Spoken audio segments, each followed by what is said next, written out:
Good morning বন্ধুরা। তো এটা হচ্ছে গত শনিবারের ভিডিও। তো ভিডিওটা পোস্ট করা হয়নি কালকে, তো সেই জন্য আর কি কাল তো রবিবার ছিল, অনেকটাই ব্যস্ততার সঙ্গে দিনটা কাটে।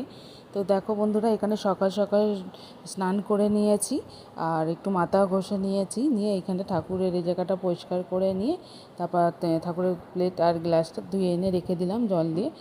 গাছে ফুল তুলতে যেতে হবে, বা তার আগে কিছু জামা কাপড় কাচাকুচিও করেছি, বিছানার চাদর টাদরগুলো পাল্টেছি। দেখো ঘড়িতে অলরেডি 11টা 20, কিন্তু অনেকটাই দেরি হয়ে গেছে, যেহেতু একটু ডাস্টিং করেছি, বিছানার চাদর টাদরগুলো পাল্টাতে হয়েছে, তো অনেকটাই দেরি হয়ে গেছে এগুলো করতে। আর খুব যে সকাল উঠেছে তা নয়, 8:30 পৌনে 9টার দিক করে উঠেছিলাম। তো তারপরে ছেলেকে খাইয়ে ওকে ফ্রেশ করে খাইয়ে দিয়েছি, ও খেলা করছে, আর আমি এদিকে সমস্ত কাজ কমপ্লিট করে তারপরে এলাম স্নান করে দিয়ে। এবার এখানে মশারিটা, মানে এত কদিন বৃষ্টি হচ্ছে, কোনো কিছু কাচাকুচিও করতে পারছি না। আর মশারিতে এত ড্যাম্প, মানে এত বর্ষার এতে না এমন বিচ্ছিরি গন্ধ হয়ে গেছে। তো সেই জন্য আর কি মশারিটা একটু আগে রোদে দিয়ে দিয়েছিলাম যখন ঘরের কাজ করছিলাম, তো সেটাই আর কি শুকিয়ে গেছে, সেই জন্য ওটা তুলে রেখে দিলাম। শুকিয়ে গেছে কি, ওটা তো আর কাচই নেই। আর এদিকে একটু জামা কাপড় কেচেছিলাম, ওই যে বললাম, তো ওই গামলাটা খালি হয়ে গেছে, তো ওটা আমার ছেলে এনে জায়গা মতো রেখে দিচ্ছে। এই ছোটো ছোটো কাজগুলো ও করে আমার সাথে, মানে আমাকে হেল্প করে। তো এটা অনেকটাই পাওনা, যেটা না চাইতেই ও করে দেয়। কিছু কিছু সময় বলি করে দেয়, আবার কিছু কিছু সময় না চাইতেই করে দেয়। তো যাই হোক, তো ওখানে ওর খেলার মুডে ছিল, ও খেলা করছিল। আর এখানে এই বর্ষার সময় যেহেতু আমাদের সামনেটা পুরোপুরি মাঠ, তো ওই ছোটো ছোটো শামুক বা কেন্ন কালো কালো যেগুলো থাকে ওগুলো না মানে ঘরে বারান্দার দিকটায় উঠে যায়, আবার এই দিকটাতেও ওঠে জানলার দিক থেকে, তো সেগুলো ফেলে দেয়। আর ওইখানে ওটা দেখেছিল বলে ও বেলচা দিয়ে ওটা আর কি ফেলছিল, ওটা ঢুকেছিল বলে।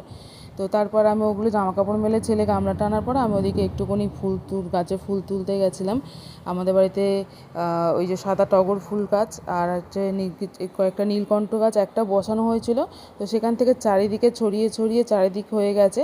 তো সেটাই আর কি, ওইখান থেকেই এখন ফুল ফোটে, বেশ ভালোও লাগে। বাড়ির গাছ থেকে ফুল তুলি। তো এইখানে আমার ছেলে, এখানে ক্যামেরাটা ছিল সামনে, এসে ও এরকম ওর ভঙ্গিমা দেখাচ্ছিলো, ওই দেখো দেখতে পাচ্ছ কত দুষ্টু। আর খালি অফ করছে অন করছে, অফ করছে অন করছে। তো একটা বকা দিয়েছি, ও ওইদিকে চলে গেছে। তো যাই হোক, তারপর ওই যে বললাম মাথাটা ঘষেছি, তো সেই জন্য আর কি মাথার গামছাটা আমি বাইরে দিই না রোদের মধ্যে, তো ওটা ঘরেই দিই, হাওয়াতে যতটা শোকাবে। আর আর এখানে হচ্ছে, আর এখন বৃষ্টি হচ্ছে, কখন বৃষ্টি হচ্ছে কখন রোদ হচ্ছে। আর ওই যে কাচাকুচি করেছি সেই জন্য সমস্ত দড়িটাই ভরাট হয়ে গেছে, সেই জন্য আর কি। তো তারপরে তো মাথা টাথা ঘষে তারপরে ভালো করে মানে ভিজে চুলটা আমি আর কখনো আঁচড়াই না। মানে ওটা হচ্ছে, মানে এমনি তো চুল নেই, তার মধ্যে উঠে উঠে এমনই অবস্থা হয়েছে, তার সামনেটা একটু সিধা করেই যাতে সিঁদুরটা পরতে পারি, সেই রকম সিধা করে আর কি চুলটা বেঁধে নিয়েছি। আর খোলা চুলে তো সিঁদুর পরতে নেই, এটা জানি, আমি বলেছে আমাকে। তো সেই জন্য আর কি চুলটা গুটিয়ে নিয়ে সিঁদুরটা পরে নিচ্ছিলাম।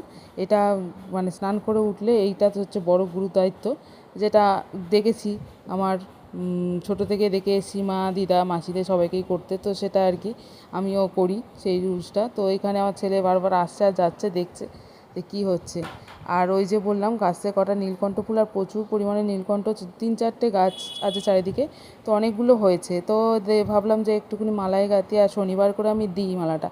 তো জানি আমি, মানে যেহেতু শনিবার করে আমি দেখেছি যে তারা আমাকে নীলকণ্ঠর মালা দেয়। আমি যে লাস্ট মাসে যে গেছিলাম সেখানেও আমি একটা নীলকণ্ঠ ফুলের মালা নিয়েছিলাম, কিন্তু এত ভিড়, হাত ধরে টেনে, মানে মায়ের চরণে যে আলতা দিচ্ছে ওখান থেকে টেনে মায়ের মুখটাও ঠিকমতো দেখতে নি, বাইরে এসে দেখেছি। তো কোনো রকমে মানে টেনে টুনে ঢুকিয়ে আবার বের করে দিয়েছে। মানে যে আমি চেয়েছিলাম যে নীলকণ্ঠ মালাটা মাকে একটুকুনি হাত ধরে পরাবো, ঠাকুরমশাইয়ের হাত ধরে, তো সেটা আর হয়ে ওঠেনি। তো খুব খারাপ লেগেছে। তো নেক্সট টাইম যদি যাই তো সেটা আমি চেষ্টা করব দেওয়ার, সে যে কোনো বাড়ি হোক না কেন, যে মাকে যে একটু হাত ধরে পরাবো, সেটা আর হয়ে ওঠেনি মা। তো সেই জন্য আর কি বললাম যে ঠিক আছে তাহলে। আমার যারা গেছিলাম তাদের মধ্যেই একজন ছিল, মানে ওই যে মিঠাইয়ের মা, তো উনি আমাকে একটা ছোট্ট তারা মায়ের ছবি দিয়েছিল। তো মা তারা ওখানে দিতে পারিনি, আমার মনটা সত্যিই খারাপ হয়ে গেছিলো। তারপর হয়তো মা বুঝতে পেরেছিল মা, সেই জন্য আর কি ওনার হাত ধরে সেই জিনিসটা আমাকে গিফট করেছিল। তো তো ওই দিদি ভাই আমাকে ওই ছোট্ট তারা মায়ের ছবিটা গিফট করেছিল, আর আমার ছেলের জন্য কটা খেলনা দিয়েছিল দুটো। ওকে তো দেয়, যেখানে যায় সেখান থেকে ওকে দেয়। তো আমার জন্য কোনোবার দেয় না সেইভাবে, কিন্তু এবারেই দেখলাম তারাপীঠে যখন গেছিলাম উনি আমার জন্য এই ছোট্ট মা তারাটাকে আমাকে দিয়েছিল। তো আমি খুব খুশি হয়েছিলাম ওটা পাওয়ার পর, যে এটা আমি আর যে অলরেডি আমাদের ঘরে সিংহাসনে রয়েছে, তো এটা ভাবলাম যে আমি যেখানে কৃষ্ণ ঠাকুর রেখেছি সেখানেই আমি এটা রাখি। তো সেই জন্য আর কি ওটা ওখানেই রেখেছি। ছোট্টর মধ্যে খুব সুন্দর মা তারা রয়েছে, আর এখানে কয়েকটা টগর ফুল, সেটাকে আমি সাজিয়ে দিচ্ছিলাম ভালোভাবে চারিদিকে। আর খুব বেশি টগর ফুল হয় না, গাছটাতে আগে হতো বন্ধুরা, কিন্তু এখন আর হয় না কেন জানি না, পোকায় খেয়েছে নাকি, তোমরা একটু জানিও তো। আর হচ্ছে এদিকে টিভিতে একটু গানও ছেড়ে দিয়েছি, যেটা হচ্ছে মা তারার গানটা, ওই যে উত্তম কুমারের যে ফেমাস একটা সং বেরিয়েছে না, যে ওই সেই গানটা, শুনেছি মা তোমার কাছে কেউ যদি যেতে পারে, ফিরায়ও না তারে তুমি কখনো খালি হাতে। ওই গানটায় আর কি শুনি আমি, বেশ ভালো লাগে ওনার প্রত্যেকটা গানই। উনি অনেক গান করেছে মহাদেবকে নিয়ে, শ্রীকৃষ্ণকে নিয়ে, জগন্নাথ নিয়ে, আর সব কটা গানই খুবই ভালো লাগে, এত সুন্দর লাগে গানগুলো বন্ধুরা কী বলবো। আর তারপর এই মা তারার এই গানটা আমি প্রথমে জানতাম না, তো একটা ভিডিওতে আমি দেখে আমি ওটা সার্চ করতে দেখি যে ওনারই গান। তো বেশ ভালোই লাগে, মনটাও বেশ। আর সকাল সকাল তো নেই, আর 11:30 বাজে। তো যাই হোক, আর এদিকে আমার ছেলে একটু দুষ্টুমি করছিল বলে আমি বারবার দিচ্ছিলাম, আর ওকে গিয়ে বলছিলাম যে করিস না দুষ্টুমি। ও এত দুষ্টু হয়ে গেছে বন্ধুরা কি বলবো। আর এখানে এই যে ছোট ছোট ধূপগুলো, যেগুলো আমি অনলাইন থেকে কিনেছিলাম, এগুলো অ্যাকচুয়ালি আমি নিয়ে আসি আমার ওই কেষ্টপুর গেলে বাপের বাড়ি, সেখান থেকে আমি নিয়ে আসি। তো ওখানে সেভাবে যাওয়াও হচ্ছে না, আর ওই গেলে সকালে যাচ্ছি বিকেলে চলে আসছে, আর যেটুকু সময় পাচ্ছি বাড়িতেই থাকছি, বেরোনো হচ্ছে না সেভাবে। সেই জন্য আর কি ওটা নিয়ে আসতেও পারছি না, ওই জন্য অনলাইনেই অর্ডার করলাম, কারণ এটা বেশ ভালো লাগে, সুবিধাও। আর হচ্ছে তোমার কি বলবো, ওইটা সুবিধাও আছে, আর বেশ স্মেল আছে। ঘরে একটুখানি চন্দন, একটু ফুলের গন্ধ, যদি ধূপটা যদি স্মেল হয়ে যায় সারা ঘরে না, খুব সুন্দর লাগে, একটা পজিটিভ এনার্জি আসে। তো সেই জন্য আর কি ওই ছোটো ছোটো ধূপগুলো তো আমি যেতে পারিনি বলে ওর জন্য অনলাইনেই অর্ডার করেছিলাম, 3টে প্যাকেট একসাথেই এসছে। তোমরা যদি কেউ চাও তবে কমেন্ট করো, আমি লিঙ্ক দিয়ে দেবো। ওই গোলাপের ফ্লেভার, চন্দনের ফ্লেভার, আর হচ্ছে আর একটা হচ্ছে জুঁই ফুলের ফ্লেভার। তো সেই জন্য আর কি, তো তারপর দেখো, এই দেখো ছোট্ট ঠাকুর, এই দেখো কী সুন্দর সাজিয়েছি, আর এই ছোট্ট তারা মাছ, এই জন্য ছোট্ট মালাই কেটেছি।